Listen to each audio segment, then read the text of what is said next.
Chosen one. A desperate individual has finally played their last, most reckless card against you. In a frantic attempt to save their own collapsing empire, someone gave false testimony on you. A police investigation questioning your whereabouts is the result of them trying to use your name as a shield. As investigators seize their evidence, this person is spinning a web of lies to deflect the consequences of their own actions. Let us start with the tower, because that is where this really begins. There is someone in your past who built an entire life on unstable ground. Maybe you knew this person intimately, maybe you worked together, maybe you tried to help at some point, tried to show a better way. But this person was not interested in solid foundations.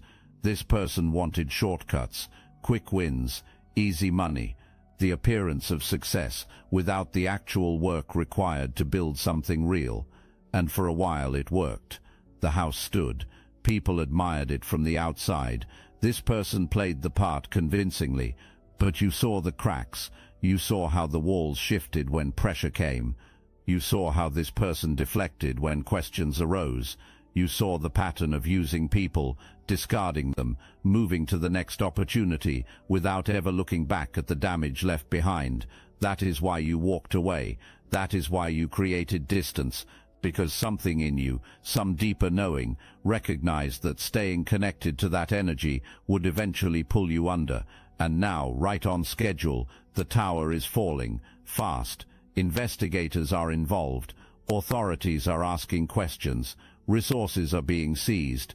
And suddenly, that person who seemed so confident, so in control, is drowning in the consequences of personal choices. This person is not just drowning. This person is reaching, grabbing, trying to pull anyone and everyone into the water, and your name came up. Not because you did anything wrong, but because you were there. You were connected at some point. You knew things, saw things, were part of that world during a time when this house of cards was being built. So now a story is being told. A carefully constructed narrative where somehow, some way, you were involved in whatever is bringing this world down. This person is pointing at the past, at old connections, at moments that meant one thing then, but are being twisted to mean something else now. Your history together is being weaponized. Your compassion is being turned into complicity. Your presence is being reframed as participation. And right now, there are people listening to that story, taking notes, opening files, maybe planning to contact you, to ask questions, to verify claims, to understand your role in whatever mess was created. That is the storm coming toward you. That is the urgency you are feeling. That is why your nervous system has been activated, why you have felt that prickling sense of something approaching. This person does not have evidence. This person has a story. There is a massive difference. Evidence is concrete. Documents, communications, financial trails, multiple witnesses saying the same thing independently. Evidence builds a case that holds up under scrutiny. A story is just noise, one desperate person pointing fingers, accusations without substance, hoping that by creating enough confusion, enough smoke, the truth of personal guilt can be obscured. And that difference, that gap between what is claimed and what can be proven, that is your safety net. That is the ground you are standing on while this person sinks in quicksand. Think about it logically. If you were actually involved in criminal activity, if you had actually participated in whatever is being investigated, there would be a trail, digital footprints, money moving, communications that could not be explained away, your presence at specific locations at specific times, but you do not have those trails, because you were not doing those things. You were living your life, walking your path, operating in integrity. So when investigators start digging, when verification begins against actual facts, the story is going to fall apart. The timeline will not match. The logistics will not make sense. The accusations will reveal themselves as exactly what they are: desperate attempts to shift blame, to create reasonable doubt, to drag someone else down in a drowning person's final thrashing movements. But we are still building to the real revelation, because there is something else happening beneath the surface of this drama, something spiritual, something that transforms this from a simple legal issue into a defining moment in your journey. This person who is pointing at you represents a pattern, an energy, a type of connection you have been working to clear from your life. Maybe this was a romantic partner who drained resources while building schemes. Maybe this was a business associate who used your reputation to legitimize shady dealings. Maybe this was someone who always seemed to need saving, always in crisis, always pulling you into chaos. Whatever the specific dynamic was, there was always this element of taking and you giving, creating problems and you trying to solve them, making messes and you trying to clean them up. And at some point, you recognized the pattern. You saw that help was not what was wanted, enabling was, change was not desired. Someone to buffer from the consequences of not changing was desired. So you stepped back. You created boundaries. You said no when you would have said yes before. You stopped jumping in to save every time a new crisis was created. And this person probably did not like that. Probably tried to pull you back in with guilt, with nostalgia, with promises of change that never materialized. But you held firm. You kept your distance. You protected your peace. If this touched your heart and mind, hype this video so more chosen ones can receive this message. And now, here we are, the ultimate test of those boundaries, because help is not just being asked for anymore. Force is being applied. You are being entangled in consequences whether you consent or not. Your name is being used without permission, your history without context, your past compassion as a weapon against your present peace. This is the moment where everything you have learnt about boundaries, about discernment, about protecting your energy, gets tested at the highest level, because right now you might be feeling pressure to respond, to defend yourself, to reach out and manage the narrative, to explain to investigators, to mutual connections, exactly how uninvolved you were. You do not need to do anything. Your truth does not require defending. It exists independently of lies. It is not something you have to prove. It is something that simply is. Think about how much power that gives you. While scrambling is happening, stories are being created, desperate reaching is occurring, attempts to control a narrative that is already slipping through fingers, you can just be still. You can just continue living your life. You can watch this storm approach, recognize it for what it is, and know with absolute certainty that it is going to pass right over you without landing. When someone gives a statement to authorities, a record is being created. Words, a version of events, are being put into an official document that can be checked, verified, cross-referenced, and that is exactly where liars trap themselves. See, the truth is consistent. When you tell the truth about where you were, what you did, who you were with, those facts do not change no matter how many times you are asked. The details stay the same because events actually happened.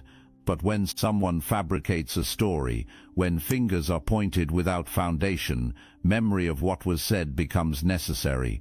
Track must be kept of lies, and under pressure, under questioning, those fabrications start to shift.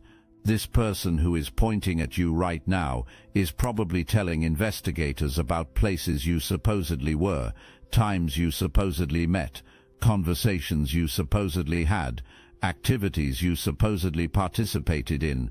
And here is what is going to happen when investigators do the job. Those claims are going to be checked. Security footage is going to be reviewed. Phone records are going to be pulled. Locations are going to be verified through digital footprints, through credit card transactions, through witness statements from people who actually were where you actually were.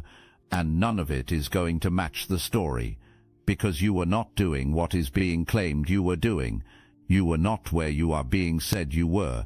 You were not involved in what you are being implicated in.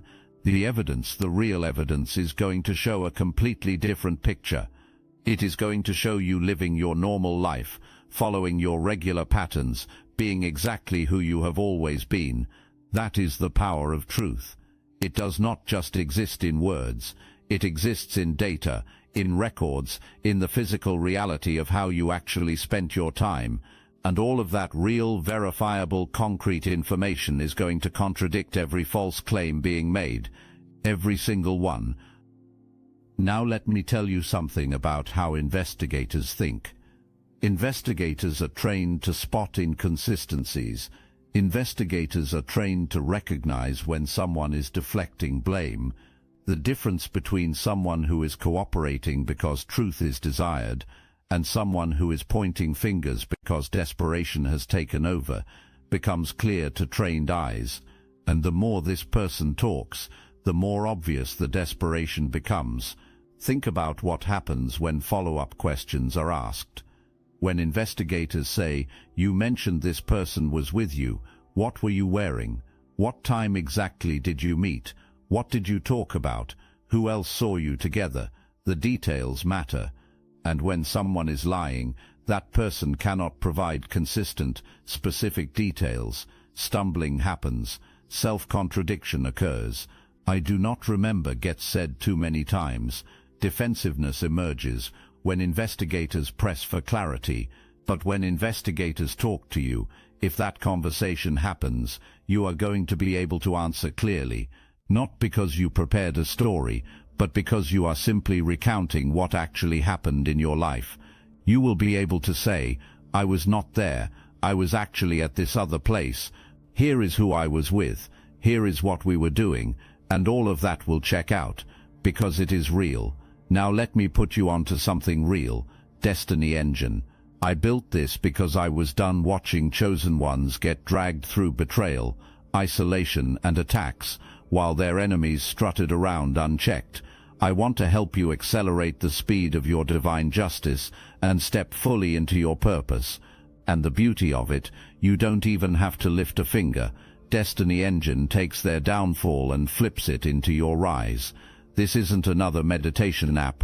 It's declassified consciousness technology, the same mind programming tools your enemies once used to install fear, competition, and scarcity, re-engineered to restore your sovereignty and align you with the cooperative, upgraded operating framework, which generates personalized sequences mapped to your divine purpose. The hardest thing you'll do is put on headphones, press play, and watch your enemies keep digging their own grave. The collective upgrade is underway. Start your Destiny Engine for $1 today and turn everything they did to break you into fuel for your rise. Link in the description. This person might try to manipulate you directly. This person might reach out through channels you did not even know were still accessible. Maybe through a mutual acquaintance, maybe through social media, maybe through a new phone number you do not recognize. And when that contact happens, this person is going to try to play on your emotions. This person might start with nostalgia. Remember when we were close? Remember when things were good between us? Remember how much we meant to each other? The goal is softening you, making you forget why distance was created in the first place, making you feel guilty for protecting yourself. Then this person might shift to desperation. "I need your help. I do not have anyone else. You are the only one who understands. You are the only one who can verify what really happened." This person is trying to activate that part of you that used to jump in and rescue, that part that used to feel responsible for someone else's well-being, or the approach might go straight to intimidation. "If you do not help me, things are going to get worse for both of us. If you do not back up my story, we are both going down. Certain things better not be discovered." This person is trying to scare you into compliance, trying to make you think that protecting yourself means protecting this person too. None of it is true. None of it has power over you unless you give it power, because you know something this person desperately hopes you do not know. You know that the story only works if you participate in it, and you are not going to participate. You are not going to engage. You are not going to let emotional manipulation override your commitment to truth. Let me address something that might be weighing on you. The question of whether you should have seen this coming, whether ties should have been cut sooner, whether more care should have been taken about who you associated with. And I want you to hear this clearly. You did nothing wrong by being connected to someone who later made terrible choices. You are not psychic. Every possible future outcome of every connection cannot be predicted. What you can do, what you did do, is pay attention to patterns. You noticed when things did not feel right. You recognized when boundaries were being violated. You felt when the energy became toxic, and you acted on that knowing. You created distance. You protected yourself. That is exactly what you were supposed to do. The fact that choices eventually led to legal consequences does not retroactively make you guilty of poor judgment for knowing this person. It validates that your instinct to step away was correct. It proves that the discomfort you felt was real and warranted. It confirms that your decision to prioritize your peace over maintaining that connection was absolutely the right call. Now let me tell you what is happening with your energy right now. Because all of this external drama, all of this investigation and false testimony and potential questioning is creating pressure in your field. You might be feeling it physically, tension in your chest, disrupted sleep, a constant low-level anxiety that you cannot quite shake. That is normal. That is your nervous system responding to a perceived threat. But here is what you need to know. The threat is not real. The danger is not actual. Yes, there is discomfort. Yes, there is stress. But you are not in danger of consequences for actions you did not take. You are experiencing the energetic residue of someone else's fear and desperation. You are feeling the echo of panic that is not yours, and you can clear that. Start by grounding yourself in present reality, not the story being told about the past, not the potential future scenarios your mind might be spinning. Right here, right now. Where are you? Are you safe? Are you okay? Is anything actually wrong in this moment? The answer is no. In this present moment, you are fine, you are whole, you are exactly where you need to be. Do this as many times as needed. Every time the anxiety spikes, every time the what-if starts spiraling, every time you feel that tightness in your chest, come back to now. Come back to the simple, undeniable truth that in this moment you are okay. That practice alone will carry you through this period with more grace than you might think possible. Every time you feel anxiety rising, every time you start worrying about what might happen, ask yourself these questions. Did I do what is being claimed? No. Does the truth support my innocence? Yes. Am I willing to lie to protect someone else? No. Am I willing to compromise my integrity out of fear? No. Do I trust that justice works? Yes. Am I safe right now in this moment? Yes. Run through those questions. Feel the solid ground of your answers. Let that certainty anchor you, because that is what is real. Everything else is just noise. Everything else is just the chaotic thrashing of someone who is drowning and trying to grab onto anything to stay afloat. You are not that drowning person. You are standing on solid ground, and no amount of splashing, no amount of desperate grasping, no amount of false accusations can pull you into water you are not standing in. This investigation will conclude. The truth will emerge. This person will face whatever consequences are appropriate for personal choices, and you will be completely, totally free. But that freedom is going to feel different than you might expect. You might think relief will be the feeling, and relief will come, but something deeper will be felt too. Power will be felt. Validation will be experienced in a way that goes beyond this specific situation, because you will have proof, concrete proof, that walking in integrity protects you, that choosing truth over convenience serves you, that honoring your boundaries and trusting your instincts keeps you safe. That knowing is going to change everything about how you move forward. You are going to trust yourself more deeply. You are going to second-guess yourself less. You are going to feel more confident saying no to situations that do not feel right, even if you cannot articulate exactly why. You are going to understand in your bones that your intuition is a guidance system you can rely on, and that is going to attract different people into your life, because you will be operating at a different frequency. The kind of energy this person represented will not be tolerated. Excuses will not be made for red flags. Discomfort will not be overridden to maintain connections that deplete you. Your peace will be valued too much. Understanding of what it costs to ignore your knowing will be too clear. This moment is actually a gift. I know that sounds strange when you are in the middle of stress and uncertainty, but this situation is showing you exactly who you are. The strength you have built is being revealed. The wisdom you have gained is being demonstrated. This situation is providing proof that you are not the same person you were when you first knew this individual. The old you might have jumped in. The old you might have tried to help. The old you might have taken on responsibility that was not yours. The old you might have sacrificed peace to ease someone else's consequences. But you are not doing that. You are standing firm. You are maintaining boundaries. You are protecting your energy. That is growth. That is evolution. That is evidence of how far you have come. And this experience is going to become part of your story, part of your testimony about why boundaries matter, why trusting your instincts is crucial, why walking away from toxic connections is sometimes the most loving thing you can do for yourself. You are going to look back on this time and recognize it as a defining moment, not because of what happened to you, but because of how you handled what happened. That is the perspective shift that changes everything. This is not something being done to you. This is something you are moving through. This is not a story where you are the victim.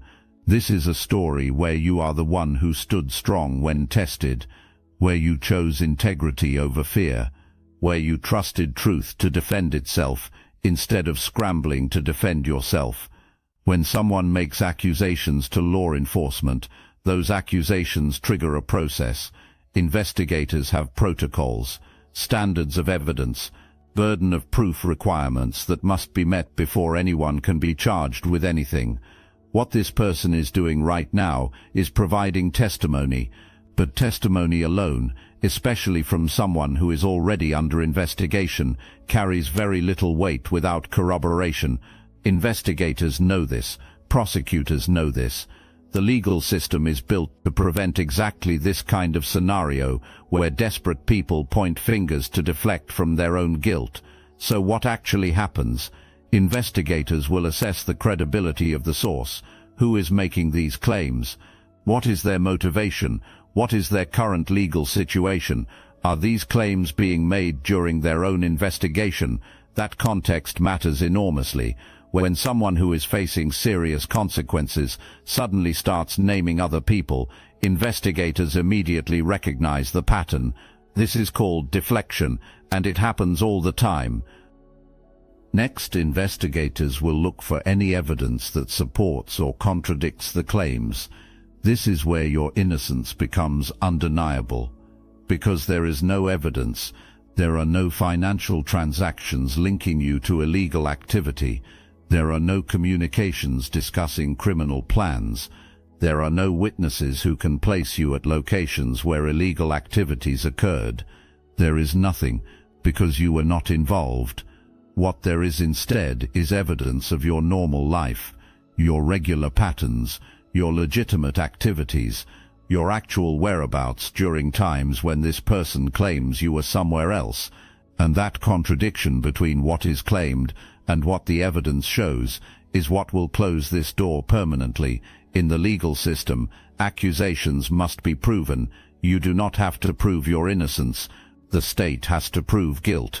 And when there is no evidence of guilt, when there are only the words of someone who is clearly trying to shift blame, the case goes nowhere.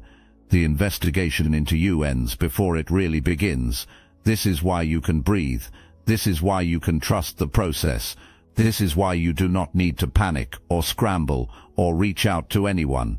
The system, for all its flaws, is designed to protect innocent people from baseless accusations. And that is exactly what these accusations are. Baseless. Investigators deal with people trying to manipulate the system every single day, and there is a very recognizable pattern when someone is lying to deflect blame. First, the timing is suspicious. When does this person suddenly remember your supposed involvement? Right when consequences are closing in, right when evidence is being gathered against them, right when their options are running out. That timing alone raises red flags. If you were really involved in criminal activity, why did this person not mention it before? Why is your name only coming up now when it is convenient for this person's defense? Second, the details do not hold up. When investigators start asking specific questions, liars cannot maintain consistency. What exactly was your role? When exactly did you participate? Where exactly did these activities take place? The answers will be vague or contradictory, or will change from one interview to the next, because the answers are being invented, not recalled.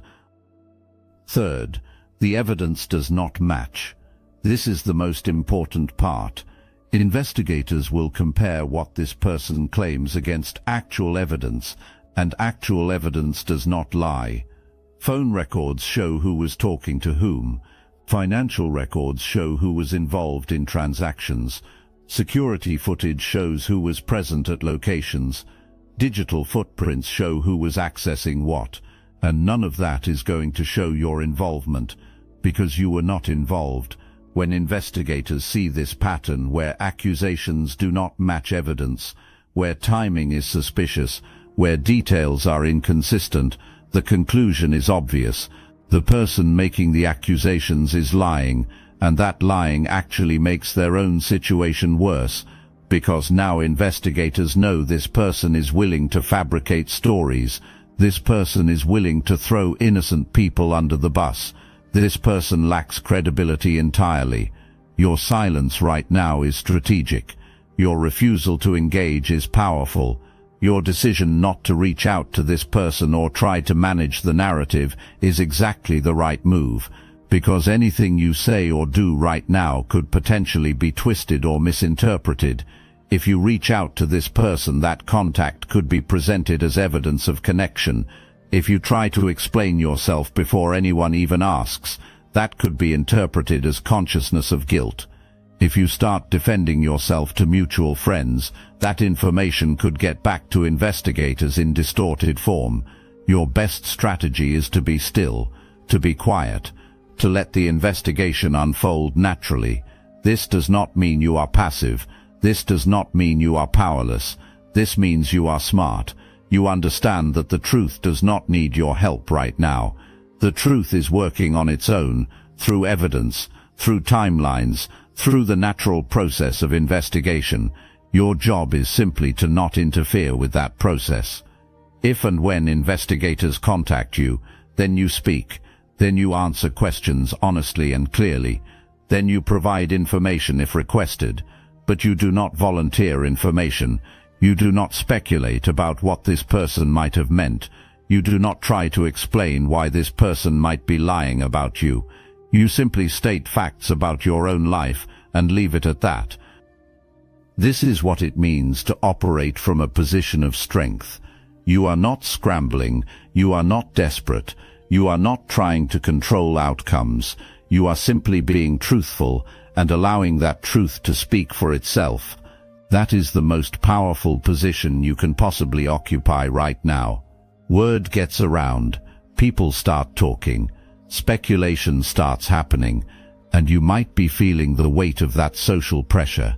You might be wondering what people are thinking, what people are saying, whether your reputation is being damaged. Here is what you need to remember. The people who truly know you, the people who have seen your character consistently over time, are not going to believe wild accusations. Your real friends are going to have your back. Your real community is going to wait for facts before forming judgments. Those are the people whose opinions matter. As for everyone else, as for the gossipers and the speculators and the people who love drama, their opinions have never mattered. These are not people who are invested in your well-being. These are people who are entertained by other people's problems, and once the truth comes out, once the investigation clears you, those same people are going to move on to the next piece of gossip without ever acknowledging they were wrong about you. So do not give them power. Do not let their chatter disturb your peace. Do not waste energy trying to defend yourself in the court of public opinion, because that is a court you cannot win in the middle of an active investigation. The only court that matters is the actual legal system, and that court operates on evidence, not gossip. Your real community, the people who actually matter, are going to see you through this. Some of them might reach out to offer support. Accept that support. Let people who love you be there for you. You do not have to carry this alone, but be discerning about who you share details with. Keep your circle tight. Trust your instincts about who is safe to be vulnerable with. And remember, this too shall pass. The investigation will conclude. The truth will emerge. Your name will be cleared, and anyone who doubted you will feel foolish. But you will not need their apologies, because by then you will be so far beyond this situation that their opinions will not even register. This person thought cleverness was at play. This person thought a way out had been found. This person thought by pointing at you enough confusion could be created to escape personal consequences. What actually happened was the greatest gift being given to you. All ambiguity about who this person is has been removed. Beyond any possible doubt, your decision to walk away has been shown as not only right but necessary. The person you sometimes missed, sometimes wondered about, sometimes almost felt guilty for abandoning, never existed. It was always a mask. And now that mask has completely dissolved. You are not that person anymore. You are not the one who sacrifices to save someone who is drowning. You are not the one who takes responsibility for someone else's choices. You are not the one who lets fear or guilt or obligation override knowing. You are the one who stands firm, who trusts divine timing, who knows with unshakable certainty that truth always prevails. And very soon, confirmation is going to arrive. Maybe it is an official statement clearing you. Maybe it is news that the investigation concluded without your involvement. Maybe it is just a deep internal knowing, a settling of your nervous system, a recognition that the storm has passed. When that moment comes, honor it, recognize it, understand it as the divine validation it is. Your life on the other side of this is going to be lighter than it has been in years, clearer, more focused, more aligned, because you will not be carrying this person anymore, not in your thoughts, not in your concerns, not in any corner of your consciousness. Complete removal will have happened, and in that space, in that cleared field, new opportunities are going to emerge, new connections that honor you, new paths that align with your highest good, new chapters that do not include anyone pointing fingers when personal foundations crumble. This is your liberation disguised as an investigation. This is your freedom disguised as an accusation. This is divine intervention disguised as legal drama. And you are going to come through it, not just unscathed but elevated, not just cleared but vindicated, not just innocent but powerful in your knowing of that innocence. You are protected, you are guided, you are exactly where you need to be, and soon, very soon, everyone else is going to know it too. Your truth does not need defending, it simply needs time to reveal itself. And that time is coming, that revelation is near, that vindication is already written. All you need to do is stay grounded, stay quiet, stay true, and let divine justice do what it does best. Separate wheat from chaff, truth from lies, innocent from guilty, you from this person, forever. You have got this. You have always had this. And now the whole world is about to see what you have known all along. You walk in integrity. You stand in truth. And no false testimony, no desperate accusation, no drowning person's grasping reach can change that fundamental reality. This is your moment. This is your test. This is your triumph. Stand in it,